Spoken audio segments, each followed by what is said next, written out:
Of the Red Pill Monthly. It feels a bit weird calling it monthly now because we're Yeah, not it's the red typically pill bi-monthly. bi-monthly. Yes, Yeah, bi-monthly. We might need to change the title. I have yeah. Rollo with me. How are you doing, man? Hi, I'm good. How are you? I'm good. I'm good. And this is a topic that many people requested actually. Okay. And it was, I think it leads from the last talk that we did, and we're gonna talk about frame today. Hmm. And I'm just gonna press a button right now, and then we'll look at one of the posts that you made. And this Okay. is back in 2011 or 12, I think. Oh And yeah. I'm just, it's Iron Rule of Tomasi 1. So it's the Hmm. first rule, and it reads, frame is everything. Always be aware of the subconscious balance of whose frame in which you're operating. Always control the frame, but resist giving the impression that you are. Hmm. Can you elaborate a little bit more on this? I know. It kind of sounds cryptic, doesn't it? Mm-hmm. um, Frame is actually not that mysterious concept when you look at it from terms when we're looking at it from terms of like say psychology and stuff like that. In fact, that's where it's original. It's originating from. Mm-hmm. Frame is just sort of whoever's, the way I define it anyways, is whoever's reality you happen to be operating within. Mm-hmm. A lot of guys, when you compare this to say, like in your work environment, it's real easy to see how it, sort of spreads out. If you, in fact, I gave that as one of the primary examples before I went into how it works interpersonally. But if you look in the work world, if you have a 9 to 5 job, or if you have some sort of you know job where you, I don't want to say are beholden to someone else, but you are your job performance is based on what someone else's is, your utility is to that particular person. Mm-hmm. It's said that you are in, working or operating, interacting in a relationship setting that is within that person's frame. Mm-hmm. So if it comes down to, say, raising children, uh, your frame as a parent should be complete. Your frame should be one of authority. That doesn't necessarily mean you have to be authoritarian, but the frame defers to you as the father or as the mother, whereas the child is automatically operating within your frame because they are dependent upon you for food and heat and everything, comfort and everything else. So that's a fairly easy concept to grasp. Yeah. So when it comes to interpersonal relationships, whether it's with your family or it could be you dealing with, like, say, if you've got a very overbearing father, or if you've got a domineering mother or something like that, if you're constantly trying to I don't say people please, but sort of appeasement, or if you're trying to earn the approval of that particular person, it could be said that you are operating within that person's frame. Yeah. So what I did was I took that and sort of applied it to interpersonal, intersexual relationships, and I feel that it is personally vitally important for a man to maintain frame inside of any relationship that he is in. And I think that that's one of the sort of unspoken, almost subconscious secrets of guys who we would refer to as being naturally alpha male, is that it's their frame or there is no frame. It is their reality into which a woman is to be invited into, or to play into. It is his decisions. It is his forum, I guess, his life. I Yeah. mean, ideally, it should be his life into which she is invited and she wishes to play a part of. And so that's why I made that the first rule of Tomasi, because I think that a lot of, I mean, pretty much all the other rules that follow, and there's 9 of them. It's not to say I wouldn't write another one, but at this stage, I think there's, over the years that I was on SOSWAV, I developed 9 of them. Mm-hmm. And actually, it'd be kind of fun to just do a series of red pill monthlies where we just discuss, each of the individual. Well, wait. the rules of Tomasi. But anyway, just let me finish it. I made this the first because I feel like everything else sort of hinges upon a man setting frame with his, if he's going to have a relationship, or even if he's a pickup artist, it still needs to be within his frame into which other people are entering into, or other women are entering into. Yeah, and I think maintaining frame also comes from the mental point of reference in a way. It's being aware that it is your life someone else enters into, and I find that in a way, people, as they age, they get a little bit more hard-headed, and I think they find that they're slightly more successful in their relationships. Perhaps it has happened for me, and I think it's because you're a lot more resistant to change in a way. I think it was Chris Rock that said something along the lines, I like my steak cooked like this, I want to fuck like this, I want to live like this, and you're not going to change me. And it's understanding that, you need to have a relationship that it is within your own terms and within, the way that you want to live your life. You're not going to change very much. But you talked in that post, and I think generally that there are different types of frame. You alluded to this. There is the work frame, which I guess you're playing within your boss's frame in a way. And then there is the relationship frame, and I guess you split it up a little bit. I guess before relationships and after relationships. Yes. I think that when it comes to intersexual, interpersonal relationships with women, there's a setting of frame when you are in a single state of mind where you are spinning plates, is what I usually call it. But if you are just dating non-exclusively, or if you're a pickup artist, or if you are just someone who says, you know what, I don't want any long-term, and however you define that as far as a single life, there is a sense of frame that you need to have. And I think I define it as a little bit differently, because the stakes are a little bit different when you are talking about frame in the sense that you have the freedom to walk at any time you want to, whereas when you are in a marriage relationship, or if you are in a LTR, even if it's a serious long-term relationship, there is the same principles apply, but the stakes are different. So especially if you're married, you might not have the option to walk. You might not have the freedom to be able to make certain decisions that would imply that you are controlling that frame, or you have that frame. And so what I believe I said it in the post, is that the frame that you transition from, if you have a single frame of mind where it's like, this is my this is how my reality is, and you are invited to be a part of that, and if a woman wants to enthusiastically be a part of that, that is the idealistically anyways, the frame that you should enter into a relationship with. So if you are the authority in the relationship, or if you are the dominant person in that relationship, that's what I was getting at in that sense, is that there's a difference between frame when you're not committed, to when you are established and maintaining frame when you are in a commitment. And the reason I said that is because there are a lot of men, particularly on, I'm just coming to mind right now, particularly on the married men's, red pill Reddit right now, where one of the most common questions I get, at least from married guys who are red pill aware, is, how do I establish frame? I've lost frame. How do I get it back?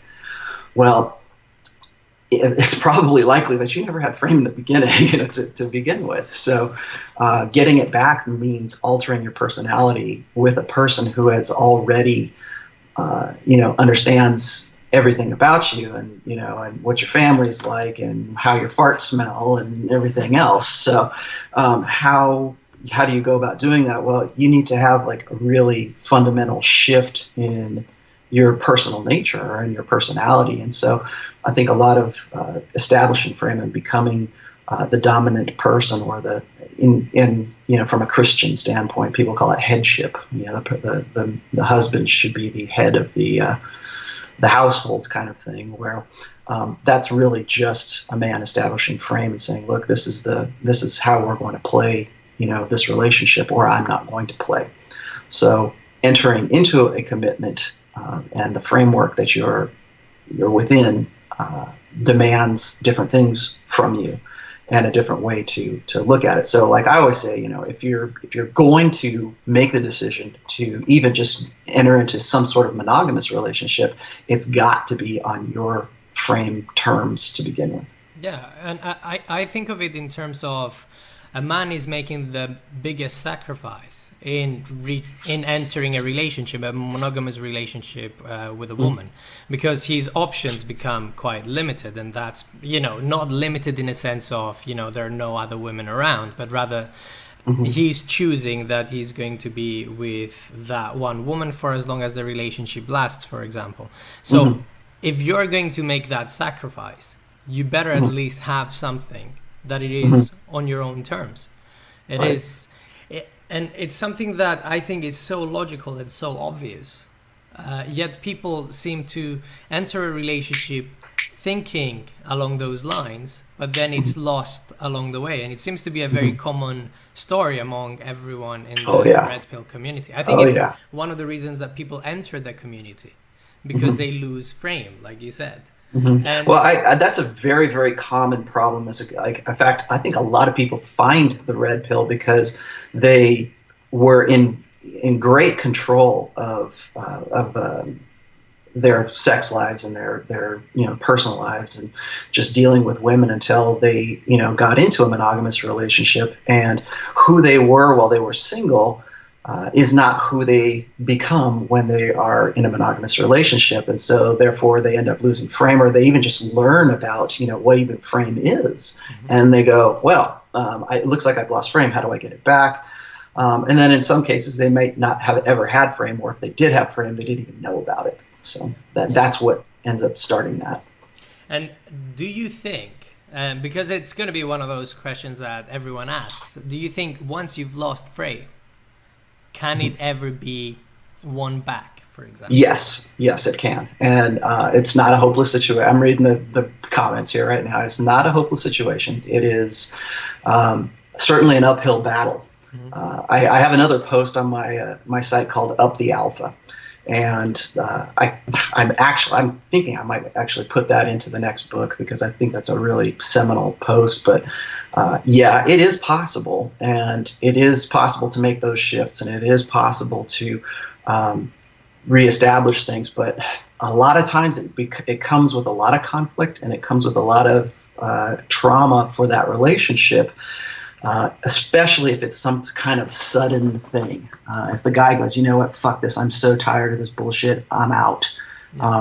Then, a lot of times that is the catalyst that instigates, a lot of, conflict within a relationship. And sometimes that's what's necessary. But what happens usually is once it gets to a point where it's that bad, or the guy says, you know what, I haven't had sex with this woman in 3 months, fuck it, I'm out. And I'm not just saying from a marriage point of view. Like if you're in a committed point of view, one of the other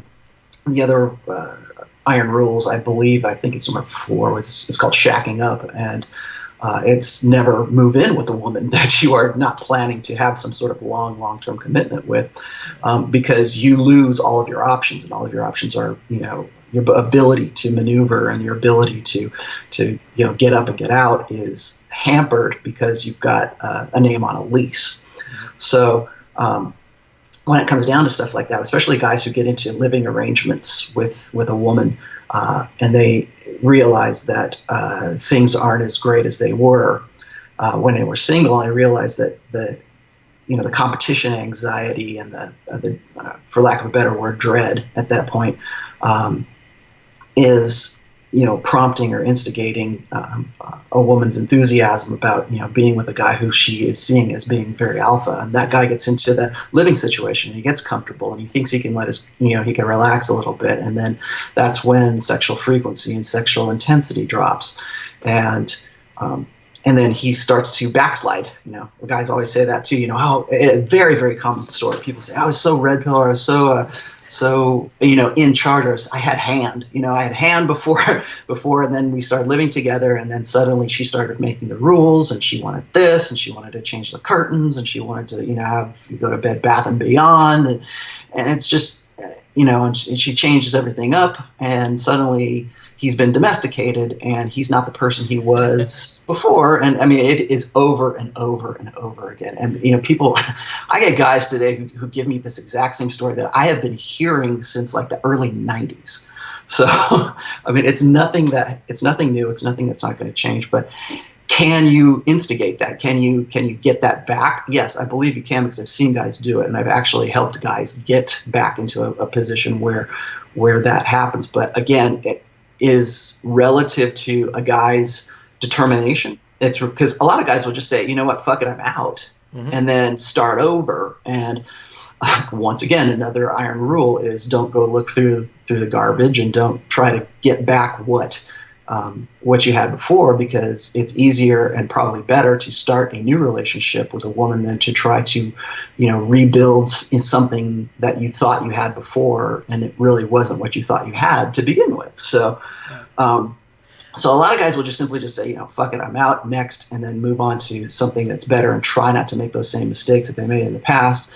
But that's not to say that guys can't go and reestablish that and rebuild that. But I will tell you this right now, that the guys who have successfully done that, their relationship is not what it was before. Yeah. So sometimes that's a good thing, and sometimes that's a bad thing. So yes, it can be done. I've seen it done. How you go about that, that sort of depends on what your situation is with your woman, and how bad your frame was when you entered into it. So well, the way that I think of this thing, and I'm more of a guy that thinks, is the juice really worth the squeeze in situations like that? Because I can imagine if you are in a marriage and you don't have the financial capability to just simply say fuck it, right, and just move on, or you have children and you want to maintain that stability or family life or whatever, then you do have to stick around. But if you're in a long-term relationship with someone and you lose frame for whatever reason, and it can happen for a variety of reasons, because you're too tired, because you have too much work, because things have been going badly, perhaps a family member has died and you've been depressed. It can happen for all sorts of reasons. The expectation from female nature, and I'm going to say female nature because it's not from women, is that you will get back to the form that you had before, and sometimes it's impossible. And once you lose frame and she recategorizes you as perhaps a beta in her mind, in order to prove that you are indeed alpha, as it seems to be the word that everyone uses in the red pill community, then you will need to go above and beyond what you were before, which means the shit test will get a lot harder. The situation will be a lot more difficult. You will need to be always on all the time. And is that really worth it? It does come down to the individual. For me, it will probably be no, because I don't want to be dealing with women who might be getting physically aggressive towards me or whatever else, because I've heard stories that are completely ridiculous. And all I was thinking in my mind was, why didn't you just walk away? And the guys were like, well, I wanted to get with that particular woman. But I simply don't understand it. So, but if you are to regain frame, what you're saying is that it can be very, very difficult. And when you do it successfully, sometimes you might be looking back to the things that you had to do in order to maintain frame and not even recognize yourself or the relationship as it was before, because we're always ignorant a little bit about what's the matrix like in a way, what operates underneath all the machinery and all the talk and all that's happening. But if you have to go that far, I think you know very well, and it kind of kills any form of, let's say, emotional connection you might have with someone. Have you talked to guys who went through extreme situations like that, like I'm describing now? Yes. Well, first and foremost, I think it's important to understand that, once again, we go back to the 80-20 rule. 80% of guys, and then just roughly speaking, are going to end up being beta. And those guys who get into marriages generally don't have frame before they started, and they certainly don't have it while they're in marriage. In fact, blue pill conditioning sets men up to accept a woman as the authority, except she has the vagina, so she makes the rules. That is the default of blue pill conditioning right there. And so when you've got guys who don't know any better than what women have told them about what is the best way for me to become intimate with a woman, and a lot of guys get into a situation where they get into a relationship and they can't believe their luck, and they can't believe that they are actually oh my God, they hook up with a 6 and they say, oh, this is it, this is great, I can't believe it, and then they're abdicating their frame that they should naturally have, the one that was probably attracting her to him in the first place, and they simply just relinquish that and give it back up. And they start out at a disadvantage. They start out with no frame because they feel that it is their responsibility to be supportive. It is their responsibility to make sure that she's empowered, and it's their responsibility to, we're talking about just basic, deep blue pill conditioning, where it's like everything is deferred to the woman. She makes decisions. She is an equal partner, which there is no such thing right now as an equal partner. Let me tell you that right from this beginning, because someone is going to be setting the decision making. Someone is going to be, even if it's just like, oh, well, I have guys that will say, well, we make equal decisions, and we all know you don't make equal decisions. Someone suggested something and you said yes, or you said no, or you fought about it. Someone said, someone has to instigate that. And in 90% of blue pill relationships, that's the woman, because she has already herself been conditioned to assume a position of authority, because men can't be trusted. Men can't be trusted to give the security that they need, so they've got to go out and they've got to provide it for themselves, and they will call that, of course, an equal partnership, which is horse shit, simply because they're not looking for an equal partner. They're looking for somebody who is above them, because that's just the simple nature of hypergamy.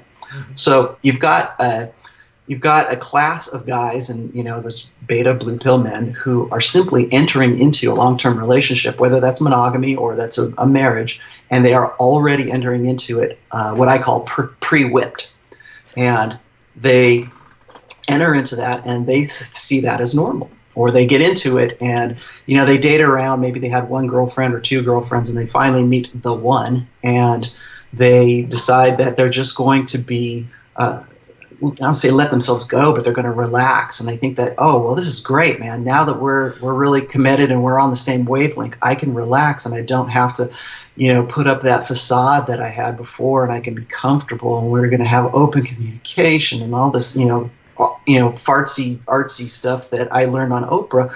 And then they realize that their relationship begins to decay, and the intensity and the genuine desire starts to go away, because eventually that woman finds out that this guy is not above my SMV. In fact, he is probably below my SMV, or at least he thinks he's below it.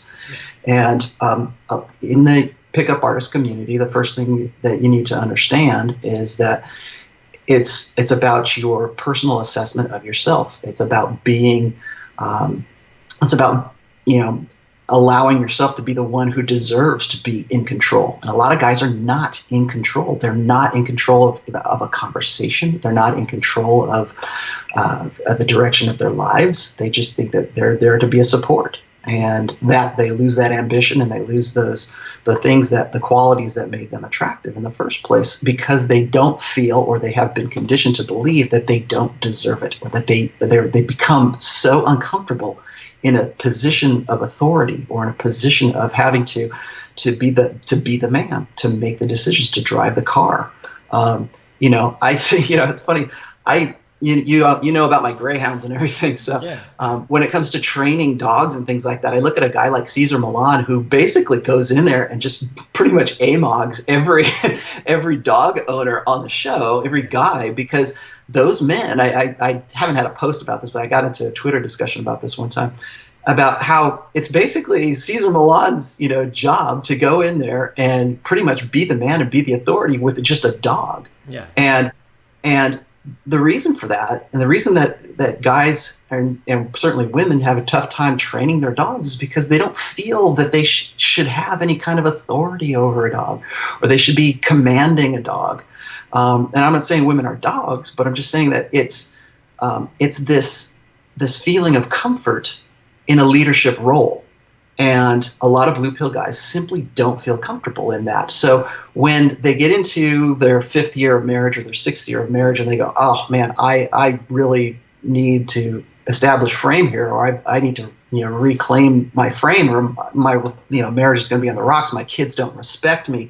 They don't follow my lead because they don't see me as a leader. And the reason for that is because it's been so long that they've been conditioned to believe that they're not even entitled to be, an authoritative parent, or an authoritative spouse, or even just like, a guy in a club who says, you know what, I'm the dude. I'm the guy you should be talking to. I'm the one who is in control of my situation, and I'm the one whose frame you want to enter into.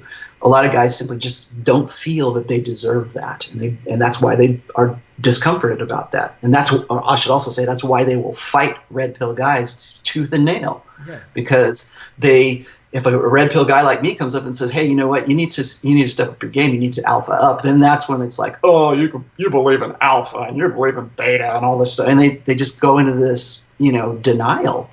And granted, those are abstract terms, at least in the way that I define them, but the true discomfort they have is in assuming a leadership role, and it's a leadership role that their woman wants them to have. Well, I mean, we talked about blue pill conditioning there, and I think most guys that are brand new to the scene, or are reading this or listening to this from a blue pill perspective, I think they have a hard time or difficulty, let's say, understanding that in a way you're taking ownership of the woman, in a way, of her decisions. You're always renting, right? That should be well understood. But for the point in time in which you operate with a woman, you need to be operating in the driving seat. And the reality is that women are all too happy to be in the passenger seat and follow. It's so much more relaxing for them. And I told this to, for example, people that I work with, or other people in the community. Women don't want to be making decisions. No one wants to be really making decisions unless you want to have full control of your life. And I think men understand that they need to have control of their lives when it comes to their careers, to what they want to have for dinner, or whatever else, when they're single. And then they believe that once you enter a relationship, or once you start seeing a person exclusively, you need to surrender all that control to the woman. And the woman is thinking exactly the same, is thinking it from a complete opposite perspective. I don't want to, I don't know what to buy. I don't know if this thing is good for me or that thing is good for me. I don't know, if I should have this to eat for dinner or that to have for dinner. And then she thinks a relationship would, in a way, free her from all that responsibility, if you call that even responsibility. And a man comes along, and suddenly she has an extra one person to think about and make decisions for. And it's really not the way that a woman wants to have a relationship with. And some of them settle, like you said, it's 80 to 20. They do settle, and they they learn to live with a guy who's not going to be making the decisions, and they say that they're happy in their relationships. They're certainly having children, so they're getting biological satisfaction in a way. Mm-hmm. But it is not what they want from their man. Mm-hmm. Well, I think that there is a definite expectation when it comes to women's hypergamy, and we're looking at what is motivating them to seek out a guy who is of a higher, SMV level or degree than they themselves are.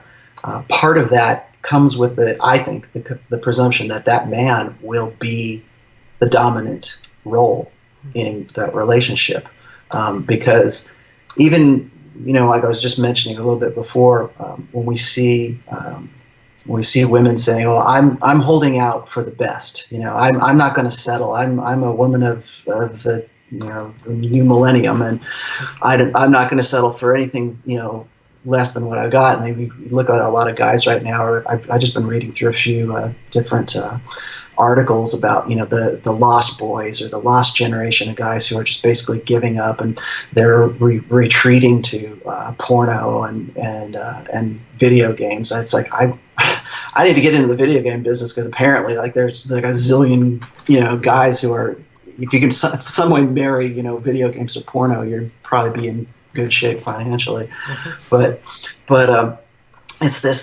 and of course it's all written from a perspective that it blames the guys for doing what was basically basic pragmatism for these guys. But when you look at that and then you pair that up with women who are not ready to settle, or you look at an author like Kate Bollock, who has basically made a living off of being a single, never married spinster for most of her life. And encouraging other women to do the same and to find some sort of fulfillment in all of that. And you just look at those two and compare and contrast those two, and you can see why there is a need for, I would say even just like a root level subconscious need in women for men who will take control, who will, like I said, drive the car, make the decisions for them, make the decisions for the family, because that on a root level is something that is, a survival benefit for women. When it comes to, I need somebody who's good to fuck. I need somebody who is good with my kids and who's going to, parental investment. And I need somebody who's going to help, produce above and beyond what his own needs are, so that we can have a successful family. I think that on some root level, on a mother, we talk about the mothering instinct, or we talk about the biological clock that ticks for women. I think that that's a definite part of that, in seeking out or trying to optimize hypergamy. So it's always important to remember that hypergamy comes from two sides: the alpha fucks and the beta buck side of things, and part of that alpha fucks is having a physically dominating, I would say, personality dominating. And a lot of people take offense to that, particularly feminists and particularly women who, if I say, oh, a man needs to be dominant in a relationship, they get very, very upset about that, because they automatically equate that with domineering, abuse, a guy who is just, a jerk and an asshole, who is just this side of being an abuser.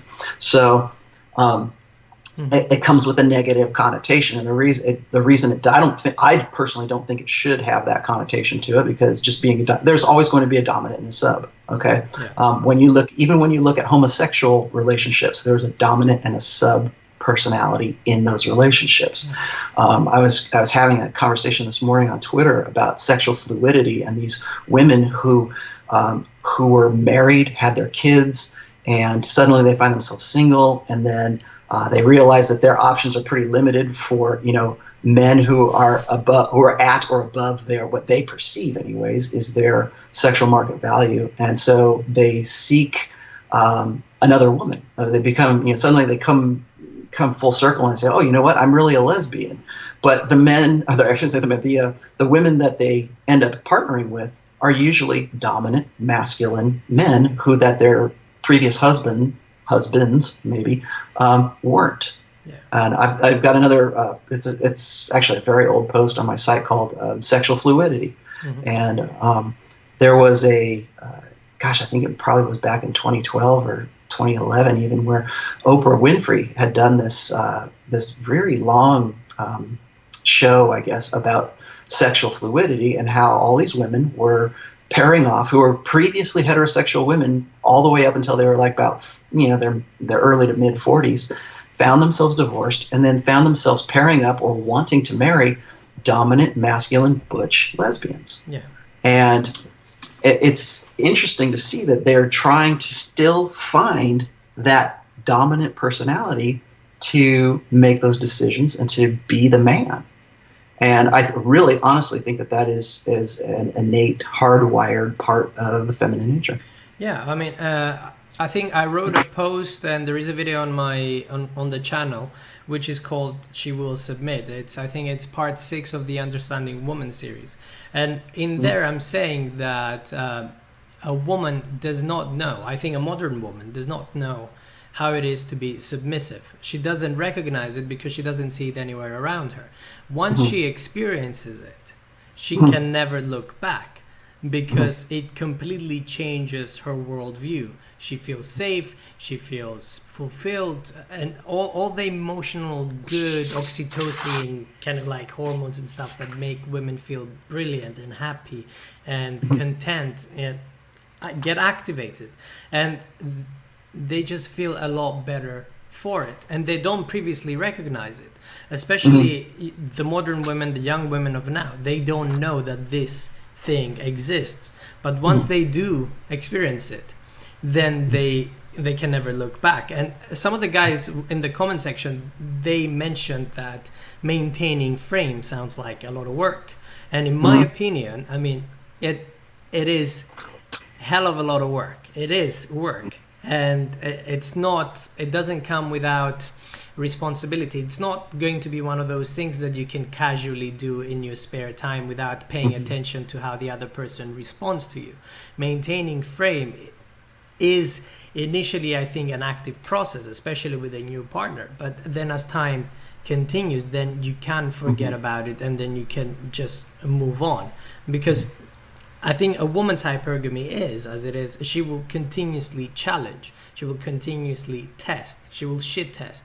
And if you're aware of it, perhaps if you're a red pill minded man, then you're continuously noticing it. You know, that she's testing you. This is what's happening now. And sorry. I hear that a lot. A lot of guys will say, well, it seems like so much work. Why even bother? And I understand that from the perspective of guys who are coming from a blue pill perspective into a red pill perspective. It seems like a lot of work. And you know what? It is a lot of work if it is not who you really are. A lot of guys will end up thinking that whether it's pickup artistry or game or even just like applying red pill principles to your life. You don't even have to be a pickup artist. You could just be, hey, look, I'm red pill aware, and I'm going to use this to my advantage. And it seems like a lot of work. And you know what? In the beginning, I'm sure it probably is, because it is a process of internalizing what you're seeing. It's a process of internalizing red pill awareness and making that become part of who you are. I say this on every damn interview. It's like, I don't game my wife. I don't have to do that, because I know what a shit test is. I know, how to maintain frame in my relationship, because I don't have to make an effort to do it, because it's just become part of who I am, because of an internalization process. And I have to give a little bit of credit here too. It's also because I've been a father of a daughter for so long as well, and understanding the ebbs and flows of how her emotions can be and what she's been going through. And I've raised a daughter to 18 years old, and I understand the process now of how girls become women. So it's and how important it is to hold up a good solid frame all the time. And yeah, I mean, it was definitely a learning process, but if it becomes who you are, it no longer becomes this game of playing whack-a-mole all the time where you just got to hit, oh, I got to pass that test. I got to pass that test. Oh, I got to go do this. Or I got to go do that. Or, oh, is that a test? Is that not a test? You know, and you're not running around trying to, try to keep up with everything. If you're doing that, you're not in your frame. You're in her frame. Yeah. So it is. I can, especially like I said, if you're starting out from a blue pill perspective, or you're in a blue pill like marriage or relationship right now. Yeah, you got some work ahead of you. But once that becomes part of who you are, and the red pill becomes you, or you become the red pill, that's when it becomes a whole lot easier. I know it sounds real zen, right? But when that becomes part of your personality, then it becomes second nature to you. I agree with what you're saying, but it all comes down to, I guess, the burden of performance.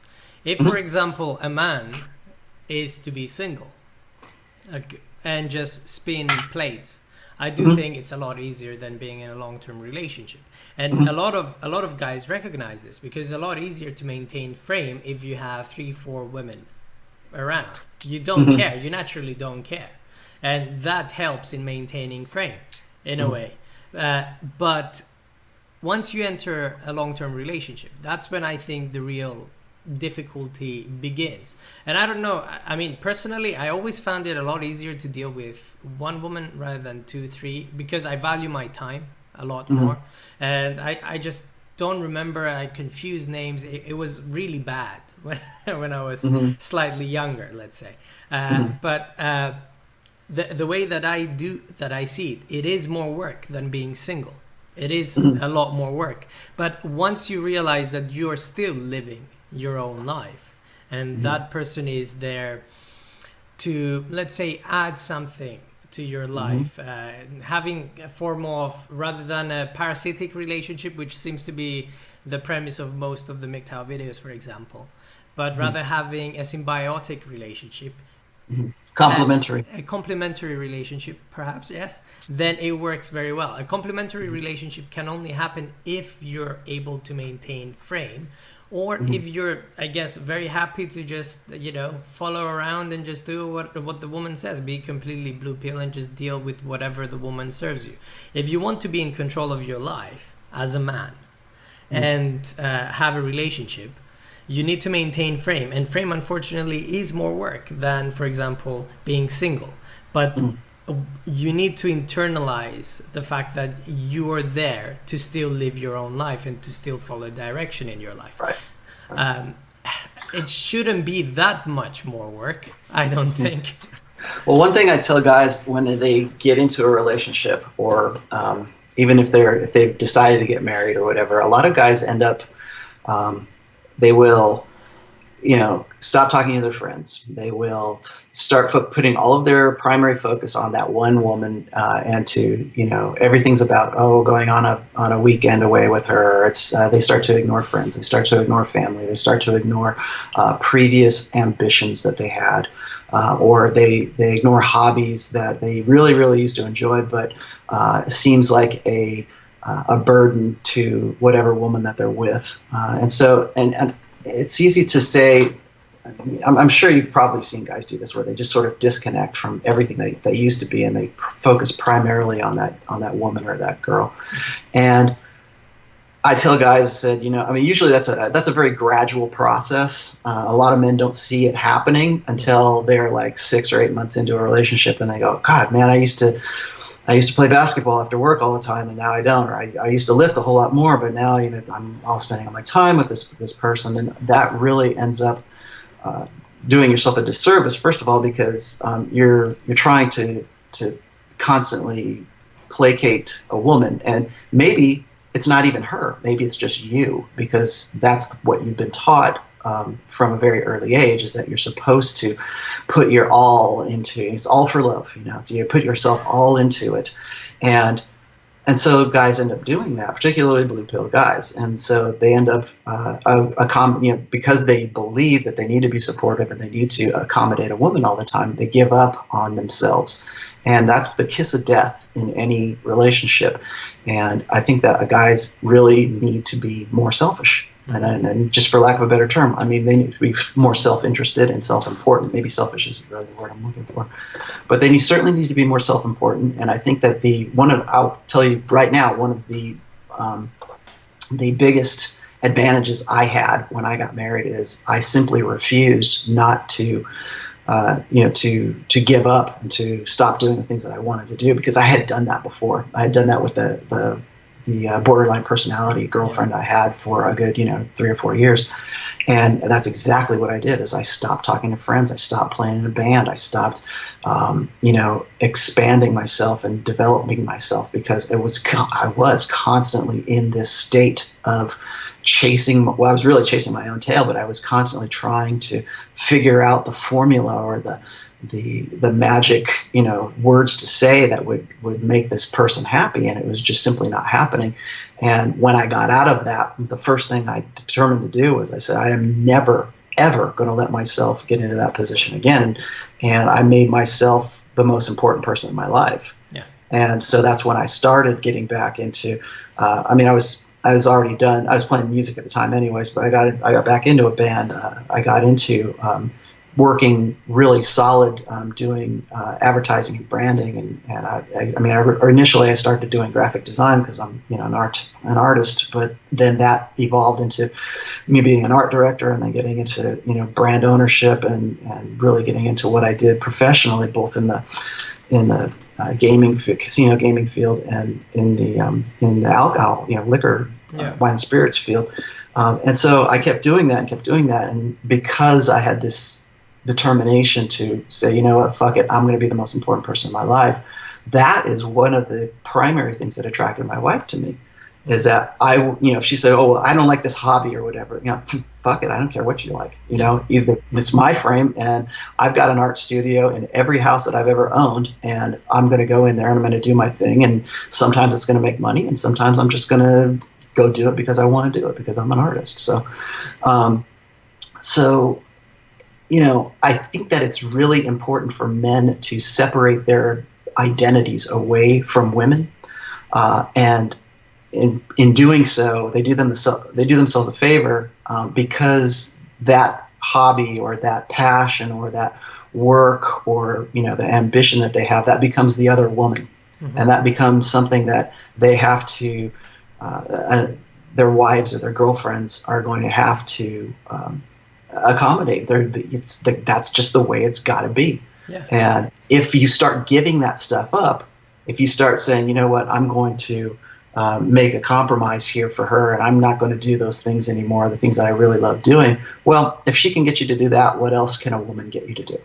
And not just that. I think of it as I don't know how else to describe it. I mean, the way that I conceptualize maintaining frame in my head is, who is the primary provider of dopamine for the other person, in a way, if that makes sense.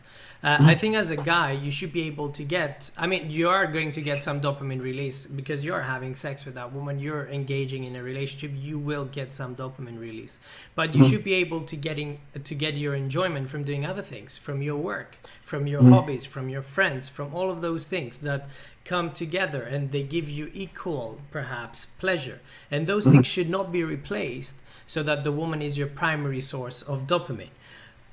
And by maintaining all of those things, then you're not needy. You're not requiring that much, let's say, attention from someone else. And then the other person is using you, the attention that she's getting from you, that gives her the dopamine release that she requires in her life.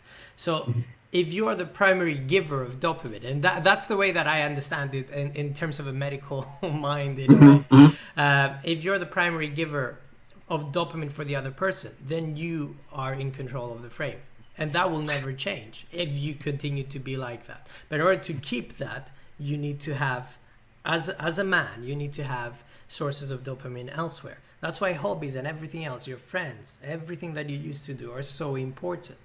And that is not to say that life doesn't change and priorities in a man's life don't change necessarily, because they do.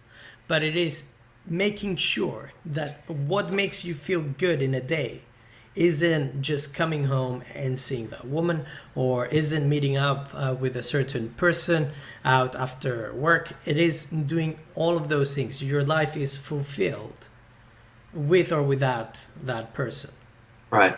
I think that another thing that's important is I was just reading some studies about how when a man is put into a position where he is victorious over something, or he has really accomplished something, or he has like defeated an opponent in some way, he gets a boost in testosterone. Mm-hmm. And how that sort of translates into his behaviors afterwards, and how women can pick up on the fact that the guy has just won a marathon, or he's just defeated some guy at Taekwondo or something like that, and you get cocky and you get that testosterone, you scored a touchdown, and so you think you're hot shit, and those are the things that end up, women are very attuned to sub-communications, and they notice things like that. And when you are victorious in something that you have some personal investment into, that's when you give off these sub-communications that say, look, I have more testosterone in me and I'm ready to fuck. And so when you see, like, when we're talking about from a chemical standpoint, when it comes to dopamine and things like that, that's definitely very, very true. There's also other aspects to that as well. So if you're still maintaining the things that you're good at, and you haven't given up, playing the sports or the games or the music or whatever it is that you find, that you're passionate about and that you're good at, and then if you're transitioning from that, like you said, as your primary source of dopamine. I mean, think about it this way: what is your primary source of dopamine before you had a girlfriend? Was it other girls that were around you, or was it because you really enjoyed, bicycle riding or whatever it is, mountain biking, whatever you like to do? And I would suggest that, especially when we're kids, that's one of the reasons that we have such affinity for certain things. Even if you're playing chess very, very well, you're Bobby Fischer of chess, you're still getting that rush because you're kicking everybody's ass and nobody else can touch you. So I think that that's one aspect of it. The other aspect, I think, is that there always has to be some sort of separation between you and that person, or that woman. If she wants to become a part of that, or she wants to learn your hobby, if she wants to learn your passion, or maybe she shares some sort of ambition that you have, or something like that, that's great. But like I was saying before, a woman should only ever be a complement to a man's life and never the focus of it. And as soon as, and this is we'll go back to a Royce 16 Commandments of Poon. As soon as you make that woman your everything, she becomes your nothing. So if you have your eyes focused on her instead of focused outwards, eventually she's going to start looking for a man who has his focus outwards and not at her. Yeah. So and definitely, I'm not saying that there can't be a symbiotic relationship, but again, we come back full circle now to Frame, and Frame definitely needs to be a complementary relationship, in that woman is a complement to your life as opposed to a hindrance, or as opposed to even being an equal in your life. And people don't like that. They hate that. Oh, what do you mean she doesn't have to be an equal? Well, she can be a complement and still be, she can complement your weaknesses, and your strengths can complement her weaknesses. So it's not necessarily an equalist standpoint, but what it is that you are in charge and you are the one who's making the decisions, and she is there as the complement to that. Yeah, I mean, it is understanding primarily that we have different functions. I mean, when you look at a woman's naked body and a man's naked body, we do look like we're different people. So it's not expecting someone to have exactly the same functions or be able to think in the same manner, to say. So when I, for example, say a symbiotic relationship, in a way, I'm thinking that person has different functions in my life than I'm able to have. For example, in terms of perhaps division of labor, and I guess people having long-term relationships, they have a specific division of labor that goes on in a household. And I guess who is in charge of what? because you can't just say that you'll be in charge of absolutely everything. Yes. The big life decisions are always on the man. That's how I see it. You know, where you're going to go out in a way, perhaps what you're going to do, etc. Forever, for as long as I remember being able to have relationships, I always thought kitchen is a woman's area. I don't care what happens in there as long as food comes out. That's how I saw it. And it's not necessarily thinking, and I know that sounds very traditional in a way. It's because I don't care about that. If there's no food there, I don't care. I order takeout. The function is done by something else. But it is knowing where that person fits in your life, and you are the one that dictates where that person will fit. It is controlling, you know, where that function lies in a way. That's how I think of it in terms of symbiosis. And I'm trying to be careful of the words that I'm using before I get attacked by someone saying that, you know, that's an equalistic relationship or whatever. I do not think of it as not considering the other person as a person at all. No. I actually think that each person has to do their own thing. As long as a unit together in a relationship, you are the one steering the ship in a way. Well, that's one of the points I made in the last interview I did, is that that there needs to be a strong masculine and as well as a strong feminine energy, I guess, for lack of a better word, when it comes to being parents and instructing and showing both boys and girls, you know, sons and daughters, you know, good examples of conventional masculinity and conventional femininity. And a lot of that is I think is really being undermined right now, because we're still, you know, believing that that all is one and everything's equal, and we'll just have different body parts, but everything's all the same. And I strongly disagree with that. But on the same side, I also believe that there needs to be a complementary nature between both a man and a woman, and a mother and a father, and a husband and a wife, if that's the case. So that's what happens, because that is, I think, has proven to be a stable way to raise children in the past, and certainly should be into the future. I don't know if that's going to change, but you know, we'll see. But I think that a complementary relationship, a true complementary relationship, is always going to outperform equalism. So, I mean, that said, in a conventionally masculine sense, it's got to be that man, or to be conventionally dominant in that. And that's, like I said, when we come back to frame, if you're a father, it is incumbent on you to be an authority, to be the final decision in there. And that image or that presence happens before you have kids. It happens before you even get married. It happens before you get to the point where you're going to make a commitment to a woman. It has to be in your frame. It has to be that dominance, because that's going to carry through. A lot of guys don't really understand that the vital importance of that is that it's got to carry through, because there's so much riding on it. I had just recently, in this last week, I dealt with the death of a friend, and it was an older guy. And so now I'm, you know, because I'm in a dominant situation, or because people expect from me, you know, some sort of decision-making, leadership, and dominance, I'm the one that has to go and help the widow and help their, you know, make the arrangements. And, you know, this is a family friend, so, you know, they're practically family. So, so I'm the one that's expected to do that. Now, that's one area of my frame that, yeah, it's a responsibility for sure, but it's one that I have accepted and I will do. And in the terms of raising kids, there's a dominance and there's a frame that you've got to set, and it's got to be your frame. And then from that frame, you know, good things can flow. So, like, I've always been a firm believer in what's called enlightened self-interest. I can't help anyone until I help myself. Yeah. So once I'm in the position where I can help myself, then I can help others.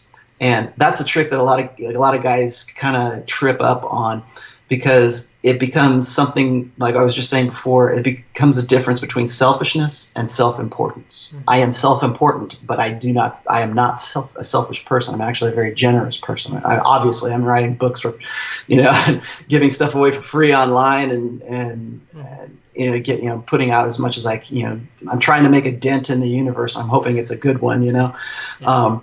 But I'm going to help myself first. I'm going to establish Frame first, and if that's the trip a woman wants to come along the ride with, then that's fine with me, as long as it's a complementary relationship and we're on the same wavelength. Yeah, and I agree with you on that. And I guess if my family, when I was growing up, and it was a completely traditional family, not in any sense of how I want to live, for example, my own life, but I do see a lot of sense in a lot of the things that were happening. For example, my dad always saw his body as completely disposable. In a way, he worked himself to early retirement now, and if the only thing that he ever was saying is, a man is kind of like a machine. He needs to always be doing work. He needs to be always producing. And it's the burden of performance all over again. And he was always telling me, I hope you become educated, more educated than me, and you have enough time to at least oil up the machine, take care of the machine, and do all of those things. And it is understanding that you need to take care of yourself. Even from a blue pill perspective. In any kind of relationship, if you do not take care of yourself, if you always prioritize someone else, then you will not even have enough utility to provide to someone else. Right. I think that that's funny you should say that too, because my father was a real workaholic too, but he really invested his identity into his work. So when he used to be a vice president of a very large hospital down in Southern California, and when they had sort of a takeover of that, he lost his job and he really lost his identity because of that. And so I think that's really, that taught me a lesson there, is that it's really important for men to have a lot of irons in the fire and to have a lot of interests. I've worn a lot of different hats in my lifetime. But I will tell you this, that, and it's a very interesting that you just said that, because as far as a man producing and a man doing things all the time, I feel like that a lot myself. I feel that in a creative way. I feel like I have to do something creative every day. And whether that's, just, sitting in my studio and drawing, or if it's creating a new, bottle design for a brand of liquor, or if it's for doing some sort of speculative type thing that I'm doing on for a casino. It just has to be something. It's something that has to come out of me. And I also apply that to my writing as well, is that it's something that I feel like I have to do.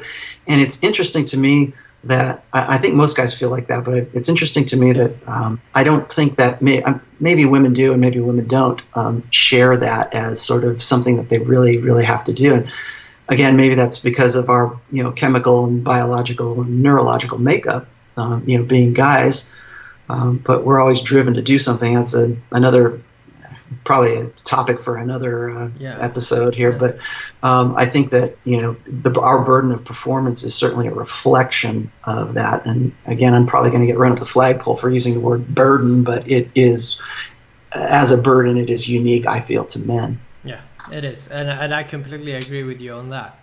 Do you think? I think we've talked for like about an hour now. Should we take some questions? Let's do it. Yeah, that's good. We'll take another half an hour here, and we'll take some questions. So if people want to drop something, you could read them if you want. Yeah.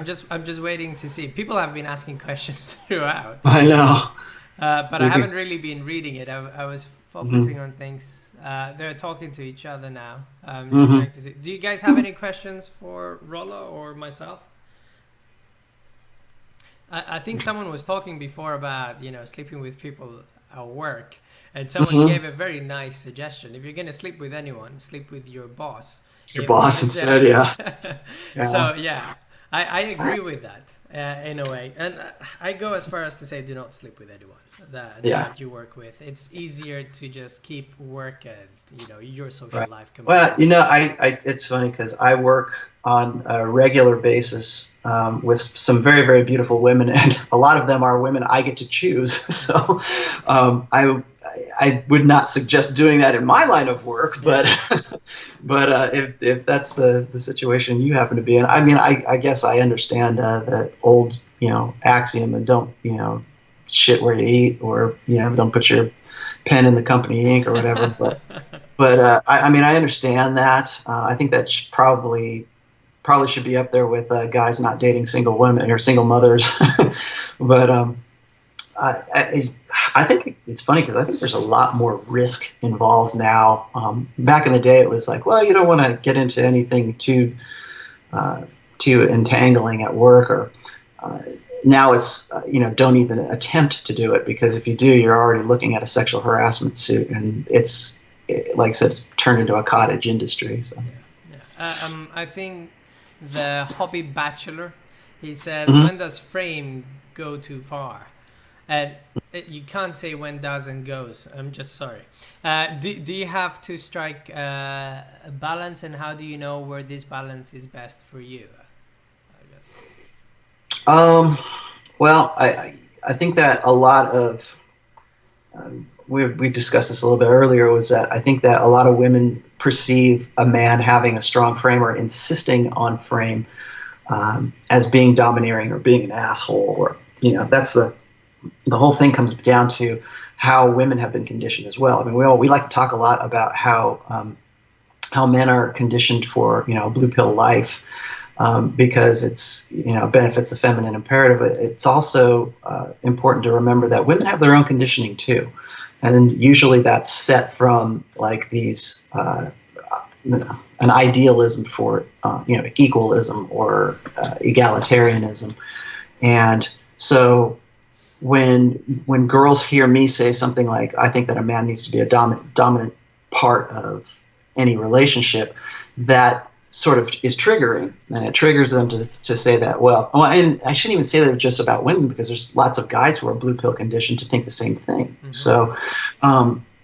So yeah, when you hear the word dominance, or I've got a post called Master and Servant or something, where I go into dominance and submissiveness, and even in the church, people have a really, really tough time with the word submissive.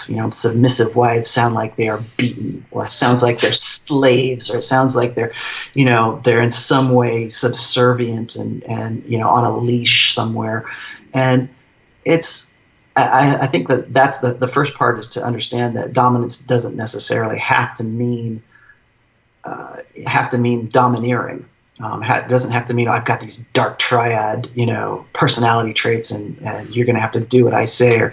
But then, what's funny is, in the top selling book for women is 50 Shades of Grey, and we've got what's his name, the main character in it, Christian Grey or whatever. He represents this dominant dark triad guy, and so we see stuff like that, and again we come back to believing what women do rather than what they say. And when there wouldn't 50 Shades of Grey wouldn't be this a major movie and just huge bestseller if that didn't strike a chord with women. So is there a balance? Is it going too far? I think, yeah, sure. There are abusive guys who are generally, I think, I'll tell you, the most abusive men I have ever met are the guys who are possessively insecure, in that they believe that their woman or their girlfriend or their wife is going to go off and cheat on them, because they believe that they don't, again, it goes back to that thing, they believe that they don't deserve to be in that situation. So they go the other way, instead of like abdicating frame and just like saying, okay, well, I'm at your mercy, woman, please don't hurt me. They go the other way, and they go and they say, well, you know what, fuck it, I'm going to keep her on as tight a leash as I possibly can. I don't even want her to look at another dude. She can't have any girlfriends, and certainly not those whores she used to hang out with. And, I'm going to keep her inside all the time. And yeah, I mean, sure, there is a point, but I think that a lot of guys, again, there's that point or that line. A lot of men, especially blue pill conditioned men, will never even come close to that, unless they're very, very possessive, and they're really, don't have any faith in they replace that dominance, that really overbearing dominance. They replace game with overbearing dominance. There is something. There is a very nice comment from Thor Nilsson. He's saying here, I would love to hear your view on the betaization process of losing frame in brackets. And he says here, 1, contract of exclusivity, 2, marking her territory, and 3, first successful denial of sex, and 4, actively disrespecting you. I think if we're not going to talk about absolutely everything, but I mean, there are certain ways that a woman will act in a way to make a man become from alpha to beta. Although I do think if a man can still maintain frame throughout, and then he maintains his alpha status. But what steps, for example, can a woman take? I guess that is an easier question to ask. I would certainly agree with that list for sure. Yeah. I think that it happens before the contract of exclusivity. There's probably a couple steps before that. And a lot of that is in the determining where that guy lands on the SMV scale and where she is at in her phase of maturity. Women who are later in their maturity, we're talking about women who are like in their early 30s to late 30s, around there, their estimation or their way of evaluating a guy is going to be a lot different than it is when she was, say, 22, 23 years old. So there's a lot of motivation. Now, sure, the process after that, I would definitely agree. Contract of exclusivity, marking her territory, first successful denial of sex, and then actively disrespecting you. Yeah, that's when she knows she owns your ass. And I think that, once again, prior to even getting into that situation, is the guy a beta before that even before even step 1 happens, before even contract of exclusivity happens? I always say that the most crucial point in a guy's life, especially if the guy has stayed blue pill for the most of his life, is right around 29 to 30 years old, because that's when women are hoping to cash their chips in the sexual marketplace. So they're betting and they're hoping that guy hasn't gone red pill, or he hasn't been jaded so much by open hypergamy in society or in the media or something, that he hasn't, he's wise to how things are, and he realizes that he's about to enter into probably his most productive and his most successful years, and how bad that woman needs that guy at that stage to be beta. So I think that the process of betaization is that, first and foremost, it comes from your upbringing. Are you raised by a single mother? Are you raised by someone or a society or a social order that has, certainly doesn't have your best interests as a man in mind? Have you been conditioned to believe that you have no entitlement or no claim to any kind of dominance or any kind of frame to begin with? So there's a lot of determinations that are going to come ahead of even these ones here. So, before a guy even gets to the first stage of, contract of commitment, is the guy alpha? Is he beta? Is he someone that she sees as being able to be manipulative? Because usually women in their 20s are looking for more alpha guys. Those are the guys that they, look back on. As I was talking about alpha widows, those are the guys that they look back on, who they couldn't tame, who they couldn't, reel in, who they couldn't betatize, I guess, with this, this process here. But I think that then the guys that they can, were they alpha to begin with, or were they beta to begin with, is really what you need to analyze, I think, before any of that happens. Because a lot of it, like I said, comes down to, is the guy even aware, or is he in any way imposing of his own masculinity? Does he know what it's like to be a dude? Does he know like how to be a man? Most men by the time they get to that age, by the time they get to a marriageable age, which right now is, somewhere between 26 and 30. I mean, usually that's probably what I call the epiphany phase right there for women. They're expecting, or they're hoping to cash in or cash out on somebody who's going to be a good provider. Well, does that guy know what it's like to be a man? Is he red pill? Does he have, his shit together? And even if he does, is he actually going to be somebody who's going to still play the game with her?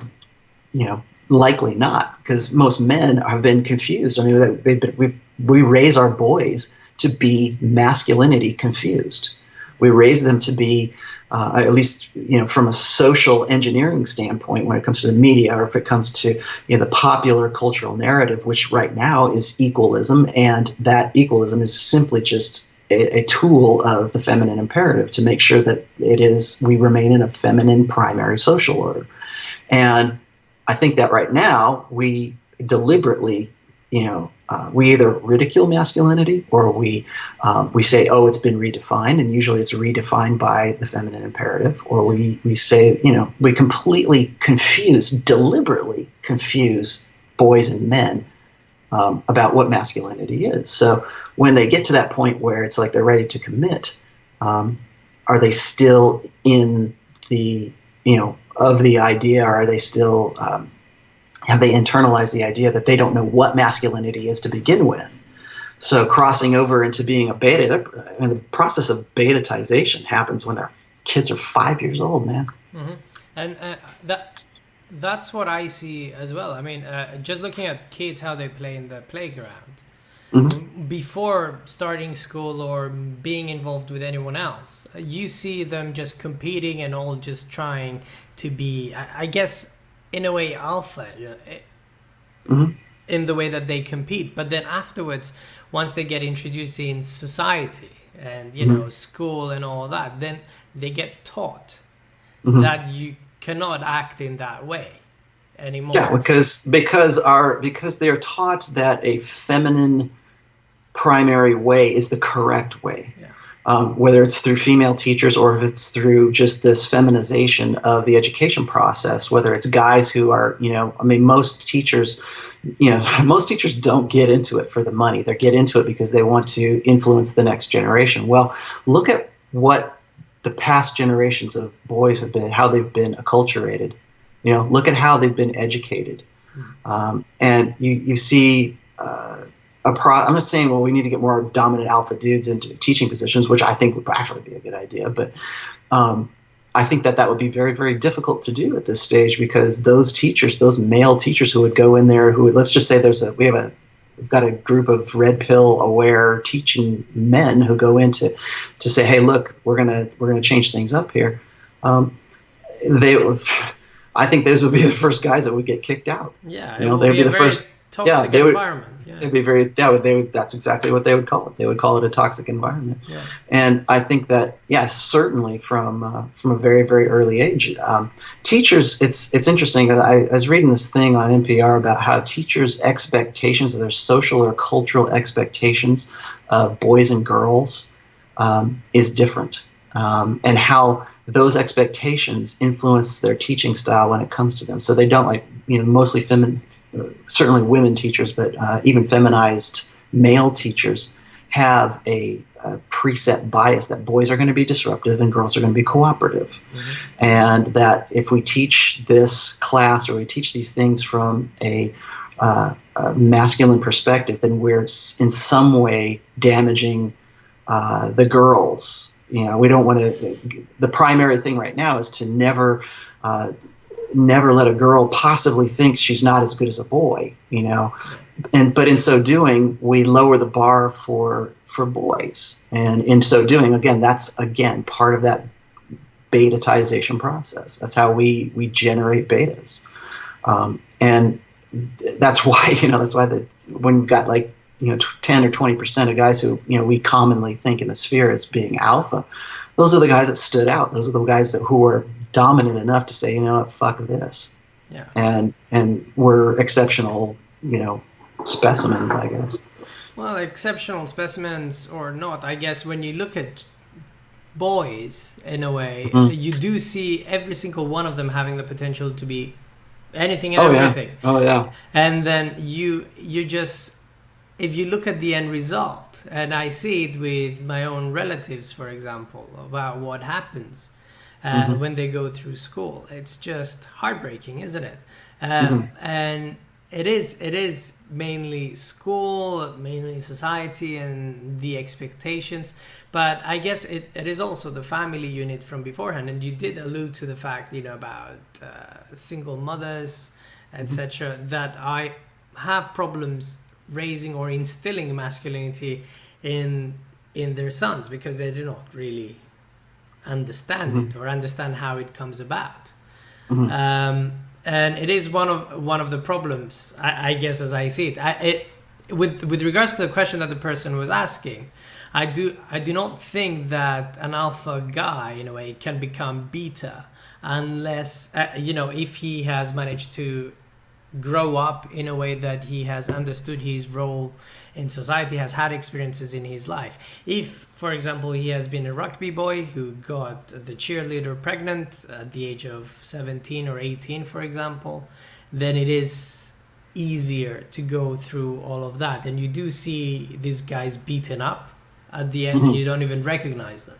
So experience does add a fundamental... Yeah, well, it also comes back to what we were talking about before, how we always, just as a guy, we feel like we have to do something. Where, like, even if it's just, like I said, even just learning to be the best chess player in the world, we always feel like we're motivated to go off and do something. And I think one of the sad parts of the lost boys or the lost generation that we were talking about a little bit earlier was that, when they're sort of retreating to porn and they're retreating to video games, it's like we've got this on tap, sexual release, and we've got this on tap, entertainment going on all the time. And I honestly don't think it is as bad as most, article writers would like to portray it as. But the fact of the matter is it does exist. So I can't say it doesn't exist, but I think that a lot of article writers, are looking for clicks and advertising dollars. But I think that the fact that it does exist is a problem in the sense that I'm not saying, we're going to take away all this porn, we're going to take away all your video games, but I think that it sort of placates or satisfies that need for men to be creative. It's creative for you, and it's sexual for you too. And not just creative, I think it's competitive, and that's what a lot of the guys get. They love competition, and they're not even allowed to be competitive anymore. In an environment where you're competing with women. Women do not really understand competition in a way that a man does. I think that's one of the reasons Gamergate exploded the way it did. And I'm not like, I didn't follow Gamergate all that much, but I understand what was going on. But I think that once women started coming in there and said, that was one of the last bastions of male space was video games. And when they said, well, we need to make this more gender equal and blah, blah, blah, well, that's what those guys were retreating from. Okay. So when you come in there and you try to change those things up, you're going to get a pretty violent backlash from that. Okay, I'll ask you the final question. Okay. And this is from Golden Eagle Al. Why are you still a moderator, man? Sorry, that's not the question. So, is it possible for a young man to have natural strong mindset, immune to that female set of pressures? Talking of prodigy type kind of like situation here, or is every man naturally inclined to yield to the opposite sex for the sake of reproduction? I think that a lot of that. I think that there's a natural side of things where again we go back to that sexual part where that's a motivating factor for guys. I think that it was what Sigmund Freud said, all energy is sexual. And if we are unable to find some way to get that sexual release, or for some way we can't, fulfill our existential duties of some sorts. We're going to try to find another way to make ourselves productive with that. Again, we go back to men, testosterone, and having the drive to go and produce and perform and to build and to create things and to do stuff like that. And I really think that a lot of that comes from that sexual energy. Is it possible for a young man to have a natural, strong mindset? Sure, of course, it's possible for a man to do that. But I think that a lot of mindset comes from conditions, and it comes from once you get to manhood, and let's just, for sake of argument, say that's 18 years old, and you have a positive masculine man who is, as your father, who is in control of that frame, that's going to certainly be a different factor than if you've got a guy who's a very weak beta guy who's abdicated frame to his domineering wife. So there's a lot that goes into that, and then there's a lot of mind fucking going on, but then there's also got to be a lot of unfucking coming out of that. So, can you be immune to that female set of pressures? Yes and no. I think that it just depends on the dude and how he's been raised. Once again, if I've got a post called Beta Game, and I think that one of the more natural, most pragmatic responses to the way women are is to simply try to identify with them and try to be more like a woman. I think that is probably the biggest the biggest lie of the feminine imperative. But most guys will believe, especially even at an early age. I mean, I've had kids as young as 10 spouting off stuff like, well, you got to respect women, and you've got to be more like women. You got to be more sensitive, and you got to get in touch with their. 10-year-old fucking kids are telling me, I think guys need to get more in touch with the feminine side, because at some point they made the connection that if they identify with women, or if they become more like women, that women will like them, or that girls will like them, and they end up becoming their girlfriends. They end up becoming their phone friends or their emotional tampons. And then I've written books about how that, plays out. But can you be immune to that? Sure, you can be immune to that. You can be immune to that through red pill awareness. You can be immune to that through having a strong father or a strong male mentor, whether that's a brother or a good friend of some sorts. Yeah, you can. You can certainly at least hedge your bets against that. But by and large, it's always been my feeling that men are problem solvers, of course, but we're deductive problem solvers. So we always look for the shortest distance between point A and point B. So what most guys do, most blue pill kids do, young men do, is they say, okay, well, I want to get laid. How do I get laid? I'm going to go to the source, and I'm going to ask a woman or ask girls, or I'm going to, sort of petition the feminine sphere, what it is that women want out of a guy. And it's still to this day the most commonly asked question I get is like, what do women want? And of course the answer is, who cares? But but guys will do that because we're deductive problem solvers. So we go and you go, okay, well, we need a guy who's more sensitive, or we need a guy who's got a funny sense of humor. And you get all the right answers, that once again, it sounds good, and they're usually the answers that women will give for their choice of, say, a long-term partner. But in the end, then they realize that in a high school, it's the alpha jocks, it's the guys who are the loner, burnout rock star guys, or if it's the whatever the classic either alpha or sigma type personality type that ends up getting all of the attention. But yet they've deductively gone to the women, they petitioned the women, and they said, and women's answers to a large degree is be more like a woman.